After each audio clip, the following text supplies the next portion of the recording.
thin veil of white water across the sand. The wave paused and then drew out again, sighing like a sleeper whose breath comes and goes unconsciously. Gradually, the dark bar on the horizon became clear, as if the sediment in an old wine bottle had sunk and left the grass green. Behind it, too, the sky cleared, as if the white sediment there had sunk, or as if the arm of a woman couched beneath the horizon had raised a lamp, and flat bars of white, green, and yellow spread across the sky like the blades of a fan.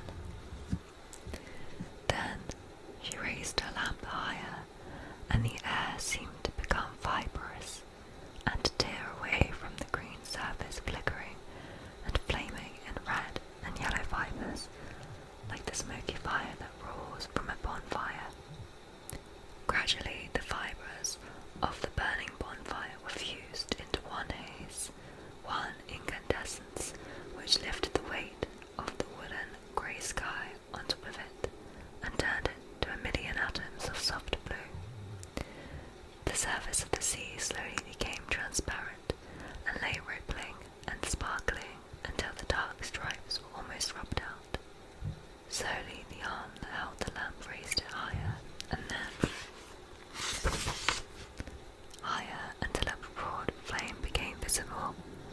An arc of fire burned on the rim of the horizon, and all around it the sea blazed gold. The light struck upon the trees in the garden, making one leaf transparent, and then another. One bird chirped high up. There was a pause. Another chirped lower down. The sun sharpened the walls of the house, and rested like the tip of a fan upon a white blind, and made a blue fingerprint of shadow under the leaf by the bedroom window. The blind stirred slightly, but all within was dim and unsubstantial. The birds sang their blank melody outside. "I see a ring," said Bernard, "hanging above me. It quivers and hangs in a loop of light." "I see a slab of pale yellow," said Susan, "spreading away until it meets a purple stripe." "I hear a sound," said Rhoda.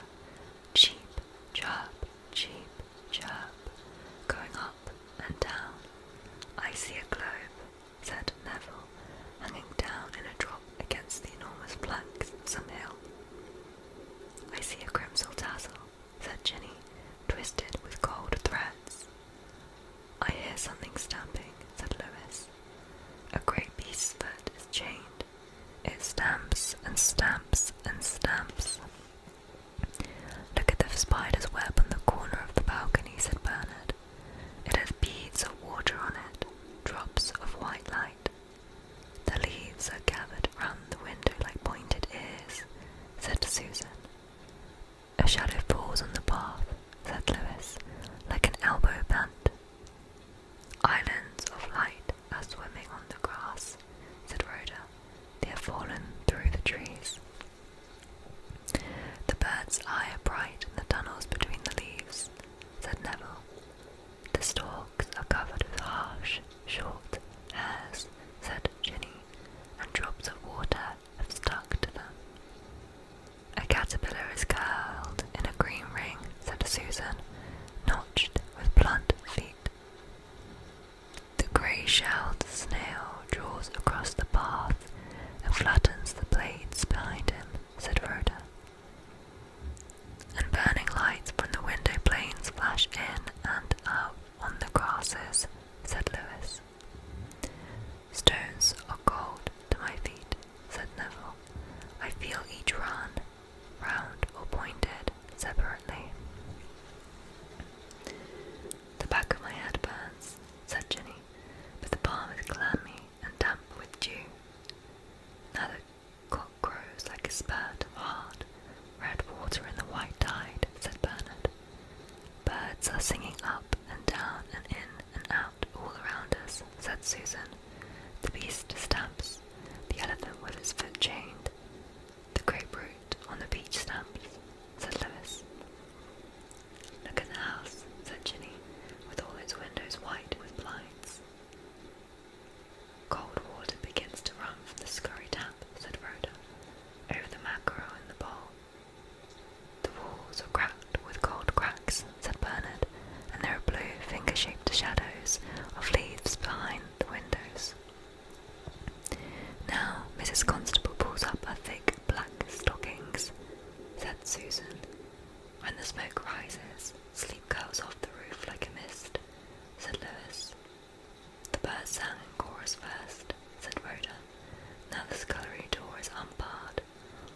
they fly, off they fly like a fling of seed, but one sings by the bedroom window alone. Bubbles form on the floor of the saucepan, said Ginny. Then they rise, quicker and quicker in a silver chain to the top. Now Biddy scrapes the fish scales with a jagged knife onto a wooden board, said Neville. The dining room window is dark blue now, said Bernard, and the air ripples above the chimneys. A swallow is perched on the lightning conductor, said Susan, and Biddy has smacked down the bucket on the kitchen flags. That is the first stroke of a church bell, said Lewis. Then the others follow. 1, 2, 1, 2, 1, 2. Look at the tablecloth flying white along the table, said Rhoda. Now there are rounds of white china and silver streaks behind each plate. Suddenly a bee booms in my ear, said Neville. It is here. It is past. I burn, I shiver, said Ginny, out of the sun into the shadow. Now they have all gone, said Lewis. I am alone. They have gone into the house for breakfast, and I am left standing by the wall among the flowers. It is very early, before lessons. Flower after flower is packed on the depths of green. The petals are harlequins. Stalks rise from the black hollows beneath. The flowers swim like fish made of light upon the dark, green waters. I hold a stalk in my hand. I am the stalk. My roots go down to the depths of the well, through earth, dry with brick and damp earth, through veins of lead and silver. I am all fibre. All tremors shake me, and the weight of the earth is pressed to my ribs. Up here my eyes are green leaves, unseeing. I am a boy in grey flannels with a belt fastened by a brass snake up here. Down there my eyes are the lidless eyes of a stone figure in a desert by the Nile. I see women passing with red pitchers to the river. I see camels swaying and men in turbans. I hear tremblings, stirrings round me. Up here Barnard, Neville, Ginny and Susan, but not Rhoda, skim the flower beds with their nets. They skim the butterflies from the nodding tops of the flowers. They brush the surface of the world. Their nets are full of fluttering wings. Lewis, Lewis, Lewis. They shout, but they cannot see me. I am on the other side of the edge. There are only little aisles among the leaves. O Lord, let them pass. Lord, let them lay their butterflies on a pocket handkerchiefs on the gravel. Let them count their daughters' shells, their red admirals and cabbage whites. But let me be unseen. I am green as a yew tree in the shade of the edge. My hair is made of leaves. I am rooted to the middle of the earth. My body is a stalk. I press the stalk. A drop oozes from the hole of the mouth slowly, thickly, grows larger and larger. Now something pink passes the eye hole. Now an eye beam is slid through the chink. Its beam strikes me. I am a boy in a grey flannel suit. She has found me. I am struck on the nape of the neck. She has kissed me. All is shattered. I was running, said Ginny, after breakfast. I saw leaves moving in a hole in the hedge. I thought, that is a bird on its nest. I parted them and looked, but there was no bird on the nest. The leaves were moving. I was frightened. I ran past Susan, past Rhoda and Neville and Bernard in the doorhouse talking. I cried as I ran, faster and faster. What moved the leaves? What moves my heart, my legs? And I dashed in here, seeing you green as a bush, like a branch, very still. Lewis, with your eyes fixed. Is he dead? I thought, and kissed you, with my heart jumping under my pink frock like the leaves which go on moving, though there is nothing to move them. Now I smell geraniums.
I shall follow her, Neville. I shall go gently behind her, to be at hand, with my curiosity, to comfort her when she bursts out in rage and thinks I am alone. Now she walks across the field with a swing nonchalantly to deceive us. As she comes to the dip, she thinks she is unseen. She begins to run with her fists clenched in front of her. Her nails meet in the ball of her pocket handkerchief. She is making for the beech woods out of the light. She spreads her arms as she comes to them and takes to the shade like a swimmer, but she is blind after the light and trips and flings herself down on the roots under the trees, where the light seems to pant in and out, in and out. The branches heave up and down. There is agitation and trouble here. There is gloom. The light is fitful. There is anguish here. The roots make a skeleton on the ground with dead leaves heaped in the angles. Susan has spread her anguish out. Her pocket handkerchief is laid on the roots of the beech trees and she sobs, sitting crumpled where she has fallen.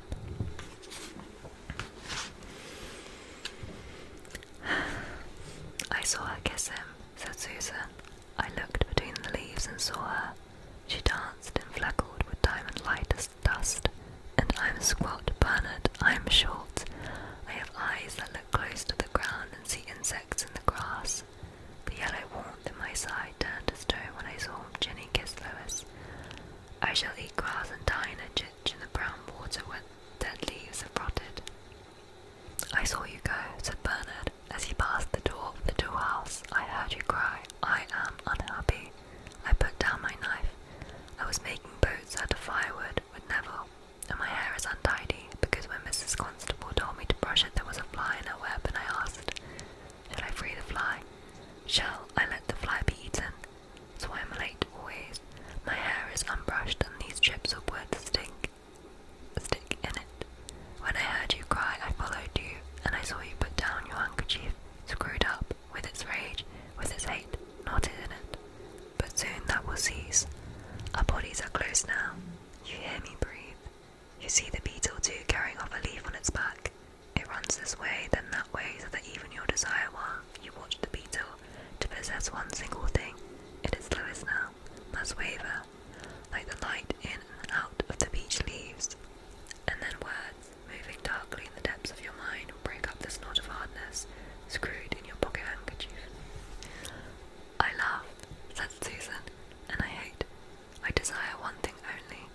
My eyes are hard. Jenny's eyes break into 1,000 lights. Rhoda's are like those pale flowers to which moths come in the evening.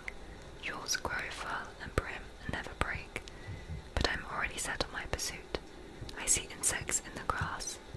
Though my mother still knits white socks for me and hems pinafores, and I am a child, I love and I hate. But when we sit together close, said Bernard, we melt into each other with phrases. We are edged with mist. We make an unsubstantial territory. I see the beetle, said Susan. It is black. I see it is green. I see. I'm tied down with single words. But you wander off. You slip away. You rise up higher with words and phrases. Now, said Bernard, let us explore. There is the white house lying among the trees. It lies down there ever so far beneath us. We shall sink like swimmers just touching the ground with the tips of their toes. We shall sink through the green air of the leaves, Susan. We sink as we run. The waves close over us. The beech leaves meet above our heads. There is the stable clock with its gilt hands shining. Those are the flats and heights of the roofs of the great house. There is the stable boy clattering in the yard in rubber boots. That is Elfton. Now we have fallen through the treetops to the earth. The air no longer rolls its long,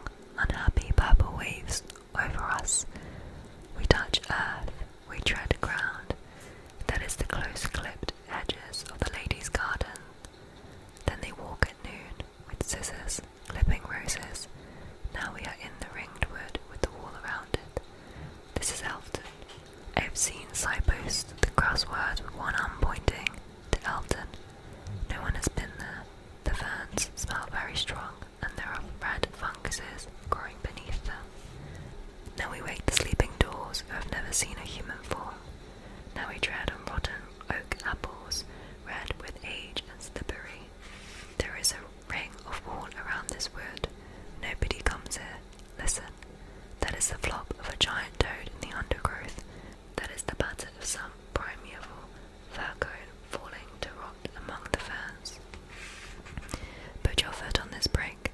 Look over the wall. That is Alfton. The lady sits between the two long windows, writing. The gardeners sweep the lawn with giant brooms. We are the first to come here. We are the discoverers of an unknown land. Do not stir. If the gardeners saw us, they would shoot us. We should be nailed like stoats to the stable door. Look. Don't move. Grasp the ferns tight on the top of the wall. I see the lady writing. I see the gardeners sweeping, said Susan. If we died here, nobody would bury us. Run, said Bernard. Run. The gardener with the black beard has seen us. We shall be shot. We shall be shot like jays and pinned to the wall. We are in hostile country. We must escape to the beech wood. We must hide under the trees. I turned a twig as we came. There is a secret path. Bend as low as you can. Follow without looking back. They will think we are foxes. Run. Now we are safe. Now we can stand upright again. Now we can stretch our arms in this high canopy in this vast wood. I hear nothing. That is the only murmur of the waves in the air. That is a wood pigeon breaking cover in the tops of the beech trees. The pigeon beats the air. The pigeon beats the air with its wooden wings. Now you trail away, said Susan, making phrases. Now you mount like an airball string, higher and higher through the layers of leaves out of reach. Now you lag. Now you tug at my skirts, looking back, making phrases. You've escaped me. Here is the garden. Here is the hedge. Here is Rhoda on the path, rocking petals to and fro in her brown basin. All my ships are white, said Rhoda. I do not want red petals of hollyhocks or geranium. I want white petals that float when I tip the basin up. I have a fleet now swimming from shore to shore. I will drop a twig in as a raft for a drowning sailor. I will drop a stone in and see bubbles rise from the depths of the sea.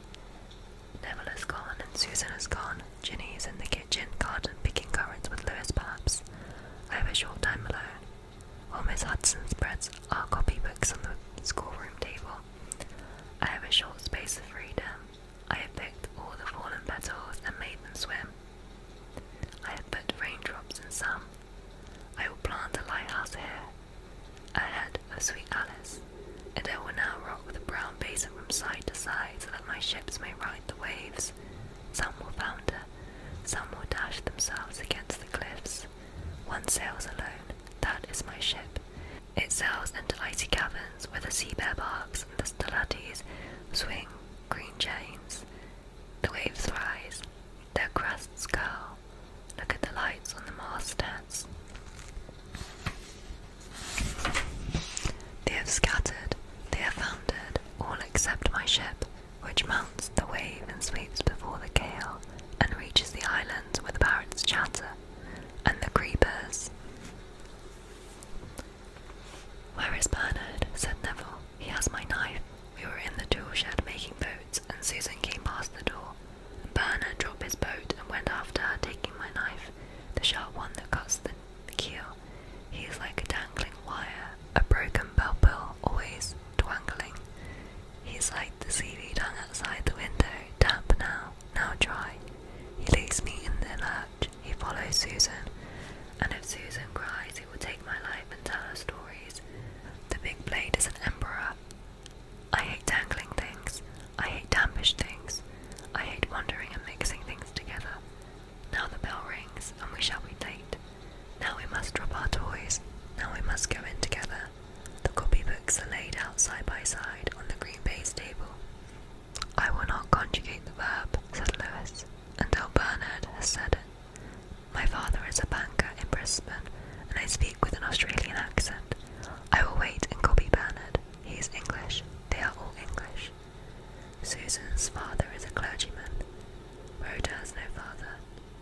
Bernard and Neville are the sons of gentlemen. Ginny lives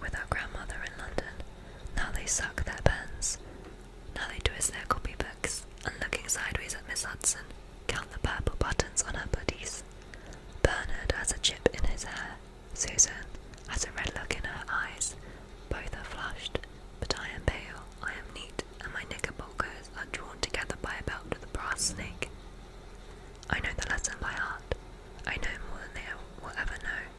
I know my cases and my genders. I could know everything in the world if I wished, but I do not wish to come to the top and say my lesson. My roots are threaded like fibres in a flower pot, round and round about the world. I do not wish to come to the top and live in the light of his great clock, yellow-faced, which ticks and ticks. Ginny and Susan, Bernard and Neville bind themselves into a thong with which to lash me. They laugh at my neatness and my Australian accent. I will now try to imitate Bernard's softly lisping Latin. Those are white words, said Susan, like stones one picks up by the seashore. They flick their tails right and left as I speak them, said Bernard. They wag their tails, they flick their tails, they move through the air in flocks, now this way, now that way, moving all together, now dividing, now coming together. Those are yellow words. Those are fiery words, said Jenny. I should like a fiery dress, a yellow dress, a vivarous dress to wear in the evening. Each tense, said Neville, means differently. There is an order in this world. There are distinctions. There are differences in this world, upon whose verge I step, for this is only a beginning. Now, Miss Hudson, said Rhoda, has shut the book. Now the terror is beginning. Now, taking her lump of chalk, she draws figures 6, 7, 8, and then a cross, and then a line on the blackboard. What is the answer? The others look. They look with understanding. Lewis writes, Susan writes, Neville writes, Ginny writes, even Bernard has now begun to write, but I cannot write. I only see figures. The others are handing in their answers one by one. Now it is my turn, but I have no answer. The others are allowed to go. They slam the door. Miss Hudson goes. I am left alone to find an answer. The figures mean nothing now. Meaning has gone. The clock ticks. The two hands are convoys marching through a desert. The black bars on the clock face are green oases. The long hand has marched ahead to find water. The other painfully stumbles among hot stones in the desert. It will die in the desert. The kitchen door slams. Wild dogs bark far away. Look, the loop of the figure is beginning to fill with time. It holds the world in it. I begin to draw a figure and the world is looped in it. And I myself am outside the loop, which I now join, sew, and seal up, and make entire. The world is entire and I'm outside of it, crying, oh save me from being blown forever outside the loop of time. There, Rhoda sits staring at the blackboard, said Lewis, in the schoolroom where we ramble off, picking here a bit of thyme, pinching here a leaf southernward, while Bernard tells a story. Her shoulder blades meets across her back like the wings of a small butterfly, and as she stares at the chalk figures, her mind lodges in those white circles. It steps through white loops into emptiness, alone. They have no meaning for her. She has no answer for them. She has no body, as the others have. And I, who speak with an Australian accent, whose father is a banker in Brisbane, do not fear her as I fear the others. Let us now crawl, said Bernard, under the canopy of the currant leaves and tell stories. Let us inhabit the underworld. Let us take possession of our secret territory, which is lit by pendant currents like candelabra, shining red on one side, black on the other. Here, Ginny, if we curl up close, we can sit under the canopy, the currant leaves, and watch the censer swing. This is our universe. The others pass down the carriage drive. The skirts of Miss Hudson and Miss Curry sweep by like candle extinguishers. Those are Susan's white socks. Those are Lewis's neat sand shoes family printing the gravel. Here come warm gusts of decomposing leaves of rotting vegetation. We are in a swamp now, in a malarial jungle. There is an elephant white with maggots killed by an arrow shot dead in its eye. The bright eyes of hopping birds, eagles, vultures are apparent. They take us for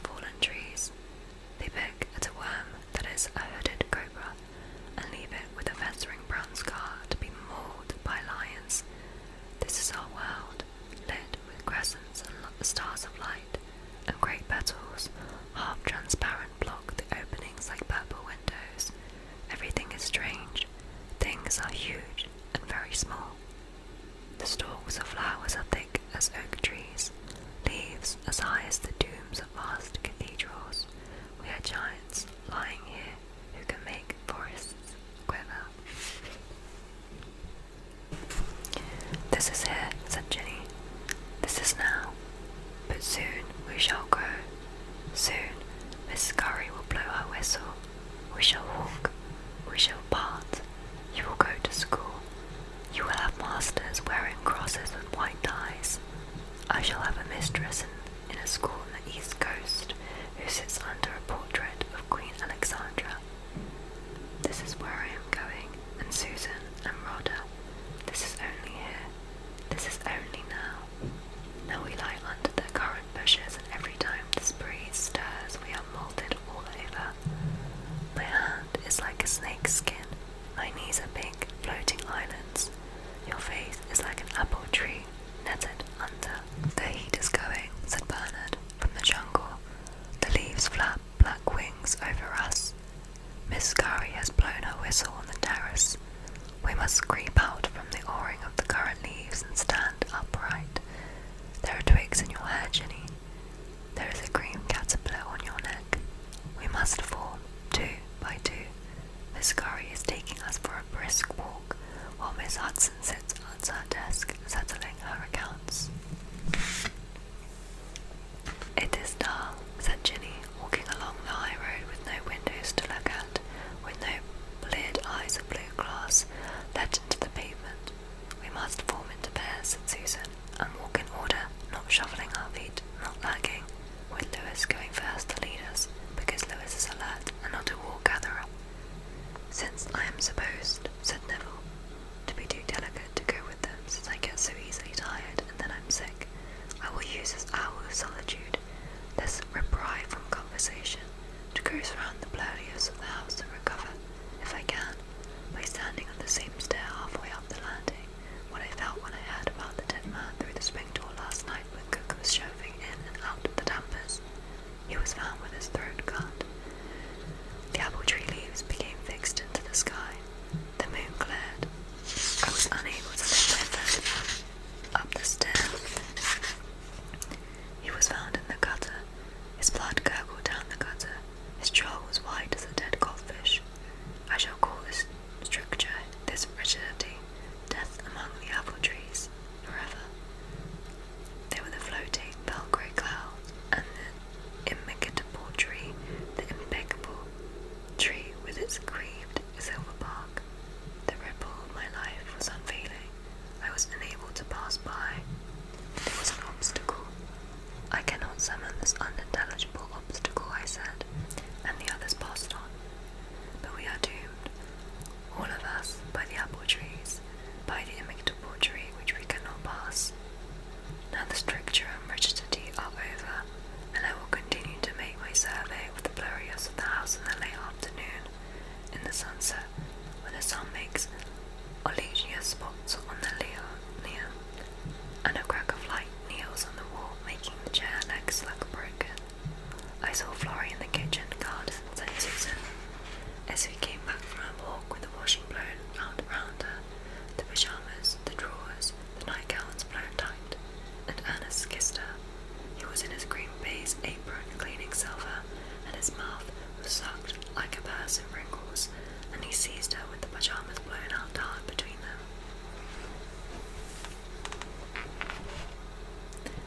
He was blind as a ball, and she swooned in anguish, only little veins streaking her white cheeks red. Now though they pass plates of bread and butter and cups of milk at tea time, I see a crack in the earth, and hot steam hisses up, and the urn rolls as Ernest roared, and I am blown out hard like the pyjamas, either while my teeth meet in the soft bread and butter, and I lap the sweet milk. I am not afraid of heat, nor of the frozen winter. Rhoda dreams sucking across soaked in milk. Lois regards the wall opposite with snail green eyes. Bernard molds his bread into pellets and calls them people. Neville, with his clean and decisive ways, has finished. He has rolled his napkin and slipped it through the silver ring. Ginny spins her fingers on the tablecloth, as if they were dancing in the sunshine, pirouetting. But I am not afraid of the heat or of the frozen winter. Now, said Lois, we all rise, we all stand up. Miss Scurry spreads wide the black book on the harmonium. It is difficult not to weep as we sing, as we pray that God may keep us safe while we sleep, calling ourselves little children. When we are sad and trembling with apprehension, it is sweet to sing together, leaning slightly, I towards Susan,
resplendent. Now I tie my pyjamas loosely around me and lie under this thin sheet of blue to the shallow light, which is like a film of water drawn over my eyes by a wave. I hear through it far off, far away, faint and far, the chorus beginning, wheels, dogs, men shouting, church bells, the chorus beginning, as I fold up my frock and my chemise, said Rhoda, so I put up my hopeless desire to be with Susan, to be with Ginny, but I will stretch my toes as they touch the rail at the end of the bed. I will assure myself, touching the rail of something hard. Now I cannot sink, cannot altogether fall through the thin sheet now. Now I spread my body on this frail mattress and hang suspended. I am above the earth now. I am no longer upright, to be knocked against and damaged. All is soft and bending. Walls and cupboards whiten and bend their yellow squares on top of which a pale glass gleams. Out of me now my mind can pour. I can think of my armada sailing on the high waves. I am relieved of hard contracts and collisions. I sail on alone under white cliffs. Oh, but I sink, I fall. That is the corner of the cupboard. That is a nursery-looking glass. But they stretch, they elongate. I sink down on the black plumes of sleep. Its thin wings are pressed to my eyes. Travelling through darkness, I see the stretched flower beds, and Mrs. Constable runs from behind the corner of the pampas grass to say my aunt has come to fetch me in her carriage. I mount, I escape. I rise on springy boots